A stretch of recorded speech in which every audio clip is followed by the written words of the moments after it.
बद्रीनाथ धाम में एक व्यक्ति की ओर से फायर झोंका गया है। गोली चलने के बाद हड़कंप मच गया। गोलियां चलने के बाद व्यापारियों ने प्रदर्शन किया। प्राप्त जानकारी के अनुसार शुक्रवार देर रात 11:30 के लगभग बद्रीनाथ धाम में दो व्यापारियों की आपस में किसी बात को लेकर झगड़ा हो गया, जिसमें एक व्यापारी विनीत सैनी ने लाइसेंसी पिस्तौल निकालकर हवाई फायर कर दिया। विवाद रुड़की निवासी और बद्रीनाथ में कपड़े की दुकान चलाने वाले विनीत सैनी और लांबगढ़ स्थानीय निवासी कुलदीप चौहान और अनुज चौहान, जो दोनों भाई हैं, होटल चलाते हैं, के बीच हुआ था। पुलिस उपाधीक्षक प्रमोद कुमार शाह ने जानकारी देते हुए बताया कि फायर झोंकने के आरोपी विनीत सैनी के खिलाफ 307, 336 और आर्म्स एक्ट के तहत मुकदमा दर्ज कर लिया गया है। बद्रीनाथ में फायर की घटना के विरोध में शनिवार को बद्रीनाथ धाम में व्यापार सभा पंडा पंचायत बामिनी लांबगढ़ के ग्रामीणों द्वारा 11 बजे धाम में कुछ देर के लिए सभी दुकानें बंद करवाकर साकेत तिराहे से लेकर बद्रीनाथ थाने तक जुलूस निकालकर गोली चलाने वाले व्यापारी के खिलाफ कठोर से कठोर कार्यवाही की मांग की गई। जुलूस में मौजूद लोगों का कहना है कि बद्रीनाथ धाम विश्व में शांति और धार्मिक दृष्टि से उच्च दर्जा वाला स्थान है, लेकिन इस तरह के कृत्य से धाम की छवि धूमिल हुई है, जिससे धाम की गरिमा को ठेस पहुंची है। इस तरह के कृत्य करने वाले के खिलाफ कठोर कार्यवाही अमल में लाई जानी चाहिए। जुलूस में होटल एसोसिएशन के अध्यक्ष राजेश मेहता, पंडा पंचायत के अध्यक्ष प्रवीण ध्यानी, माना प्रधान पीताम्बर मोल्फा, व्यापार सभा अध्यक्ष बद्रीनाथ जसवीर मेहता, नवयुवक मंगल दल अध्यक्ष राघव पंवार लोग उपस्थित रहे। पुलिस उपाधीक्षक प्रमोद कुमार शाह ने घटना की जानकारी देते हुए बताया, बद्रीनाथ में व्यवसायी विनीत सैनी और लांबगढ़ निवासी व बद्रीनाथ में होटल चलाने वाले कुलदीप चौहान, अनुज चौहान के बीच विवाद हुआ था। उत्तराखंड के मुख्यमंत्री पुष्कर सिंह धामी का आज 48वां जन्मदिन है। इस अवसर पर प्रदेश भर में उनके जन्मदिन के कार्यक्रम आयोजित किए गए। मुख्यमंत्री ने अपने जन्मदिन के मौके पर बच्चों, गरीबों और महिलाओं के साथ भी समय बिताया। मुख्यमंत्री धामी ने सुबह सबसे पहले देहरादून स्थित नेताजी सुभाष चंद्र बोस आवासीय बालिका छात्रावास का दौरा किया। यहां उन्होंने छात्राओं के साथ केक काटकर अपना जन्मदिन मनाया। इसके बाद उन्होंने लर्निंग केंद्र की 2 बसों को हरी झंडी दिखाकर रवाना किया। शाम को मुख्यमंत्री धामी ने युवा संकल्प दिवस के कार्यक्रम में हिस्सा लिया। इस कार्यक्रम में उन्होंने युवाओं से उत्तराखंड के विकास में योगदान देने का आह्वान किया। 48वां का जश्न मनाने के लिए प्रदेश भर में कई कार्यक्रमों का आयोजन किया गया। मुख्यमंत्री धामी के जन्मदिन पर प्रधानमंत्री नरेंद्र मोदी, गृह मंत्री अमित शाह, उत्तर प्रदेश के मुख्यमंत्री योगी आदित्यनाथ और कई अन्य नेताओं ने उन्हें बधाई दी। उत्तराखंड के मुख्यमंत्री पुष्कर सिंह धामी ने अपने 48वें जन्मदिन के मौके पर सनातन धर्म विरोधियों पर हमला बोला। उन्होंने कहा कि सनातन धर्म हमेशा रहेगा और उसे किसी से डर नहीं है। मुख्यमंत्री धामी ने कहा कि वह सनातन धर्म को मानने वाले हैं और इस धर्म का सम्मान करते हैं। मुख्यमंत्री धामी ने अपने जन्मदिन पर बच्चों, गरीबों और महिलाओं के साथ समय बिताया। उन्होंने प्रधानमंत्री नरेंद्र मोदी और उत्तर प्रदेश के मुख्यमंत्री योगी आदित्यनाथ का भी आभार व्यक्त किया। बागेश्वर में भी मुख्यमंत्री धामी का जन्मदिन धूमधाम से मनाया गया। भारतीय जनता पार्टी भाजपा ने भी जन्मदिन को युवा संकल्प दिवस के रूप में मनाया। इस अवसर पर सामाजिक और धार्मिक कार्यक्रमों का आयोजन किया गया। मुख्यमंत्री धामी के जन्मदिन पर उत्तराखंड के विभिन्न हिस्सों में कार्यक्रम आयोजित किए गए। लोगों ने मुख्यमंत्री के लंबे जीवन और उत्तराखंड के विकास की कामना की। दिवस के रूप में हमने इस कार्यक्रम मनाया। हमारे युवा मोर्चे ने प्रत्येक विधानसभा के अंदर मोटरसाइकिल रैलियां निकाली गई। आज ही अनेकों मंदिरों पर महिला मोर्चे द्वारा भजन कीर्तन किए गए, हवन का कार्यक्रम हुआ और मुख्यमंत्री जी की दीर्घायु की कामना की। क्षेत्र के विकास में, जन समस्याओं के निराकरण में मुख्यमंत्री जी द्वारा जो कार्य किए जा रहे हैं, उसके प्रति जनता ने उनको आशीर्वाद देने का काम किया। उत्तराखंड में डेंगू के मामले लगातार बढ़ रहे हैं। राज्य सरकार इस मामले को लेकर गंभीर है और मुख्यमंत्री पुष्कर सिंह धामी भी लगातार इस पर नजर रख रहे हैं। मुख्यमंत्री धामी ने कहा कि सरकारी मशीनरी हर स्तर पर डेंगू को लेकर काम कर रही है। अस्पतालों में डेंगू के मरीजों के लिए अतिरिक्त व्यवस्था की गई है। इसके अलावा नगर निकायों द्वारा भी डेंगू की रोकथाम के लिए कई कदम उठाए जा रहे हैं। हालांकि मुख्यमंत्री ने कहा कि डेंगू को रोकने के लिए आम लोगों को भी जागरूक होने की जरूरत है। अधिकांश डेंगू के मामले घरों और कॉलोनियों में पानी जमा होने के कारण हो रहे हैं, इसलिए लोगों को अपने घरों और आसपास साफ सफाई रखने की जरूरत है। मुख्यमंत्री धामी ने लोगों से अपील की है कि वे डेंगू के लक्षणों के बारे में जागरूक हों और यदि उन्हें कोई लक्षण दिखाई दे तो तुरंत डॉक्टर से सलाह लें।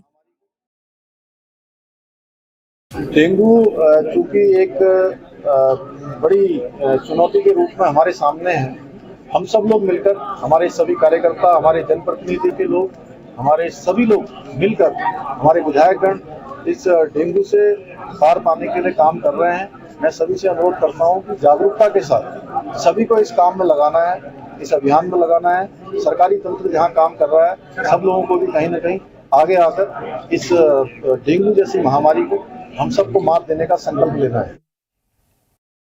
लोकसभा चुनाव 2024 के लिए तैयारियां जारी हैं, लेकिन उत्तराखंड में प्रत्याशियों को लेकर कांग्रेस और भाजपा के बीच जुबानी जंग तेज हो गई है।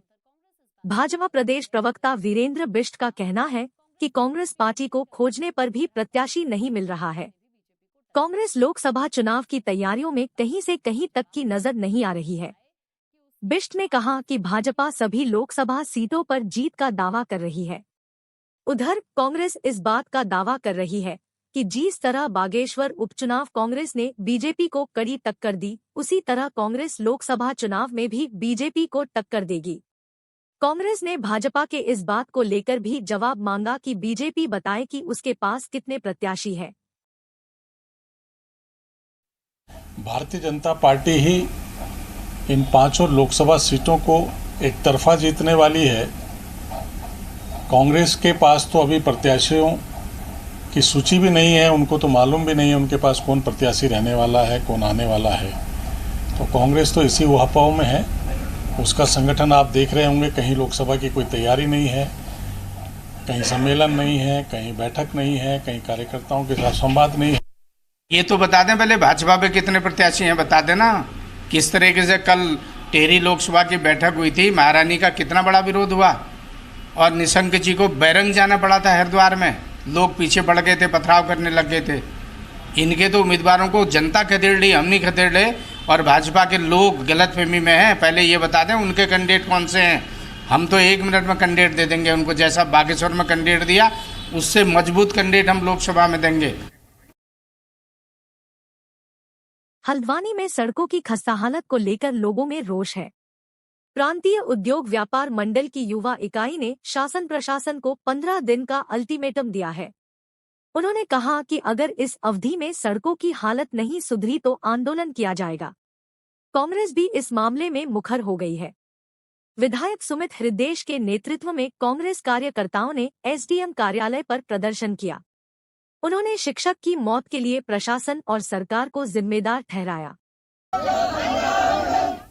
वजह से कितने लोगों की मृत्यु हो गई। उनके परिवारों में जब हम गए, हमने ऐसा दर्द देखा। सोचिए उन माओं के बारे में, सोचिए डम्मा डूंगा के जो 2 बच्चे थे, जिस दिन उनकी शव यात्रा निकली, अंतिम यात्रा निकली, उस दिन उनमें से एक बच्चों का जन्मदिन था 21 साल।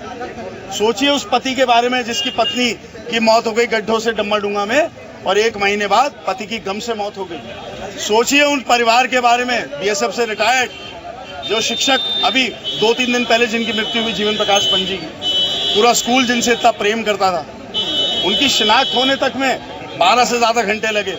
ये यहाँ की व्यवस्थाएं हैं।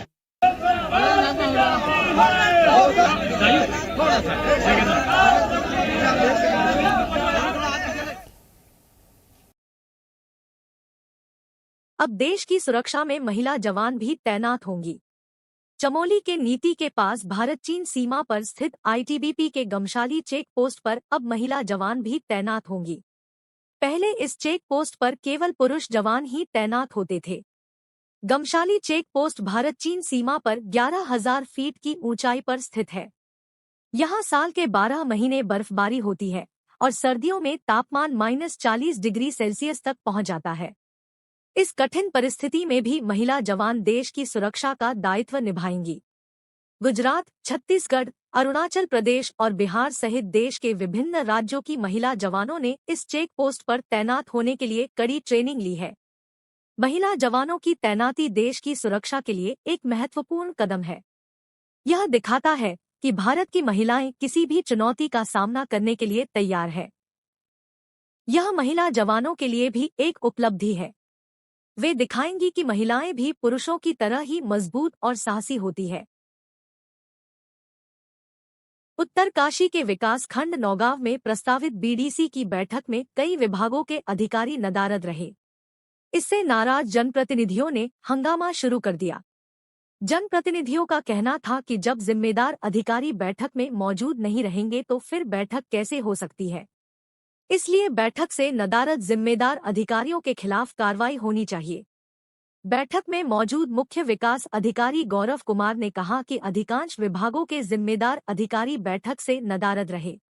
उत्तराखंड सरकार विश्वस्तरीय बुनियादी ढांचे और सुगम वातावरण के साथ निवेशकों को आकर्षित करने के लिए ग्लोबल इन्वेस्टर्स समिट का आयोजन कर रही है। इस समिट के माध्यम से सरकार प्रदेश में 2,50,000 करोड़ रुपए का निवेश जुटाने का लक्ष्य रख रही है। समिट के आयोजन से कई लाभ होंगे, जिसमें प्रदेश में नए उद्योगों की स्थापना होगी, जिससे रोजगार के अवसर बढ़ेंगे। प्रदेश की अर्थव्यवस्था में वृद्धि होगी। प्रदेश के बुनियादी ढांचे का विकास होगा।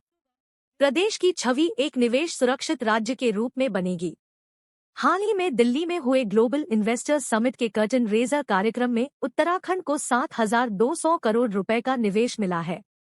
यह निवेश विभिन्न क्षेत्रों जैसे पर्यटन, ऊर्जा, औद्योगिक विकास आदि में किया जाएगा।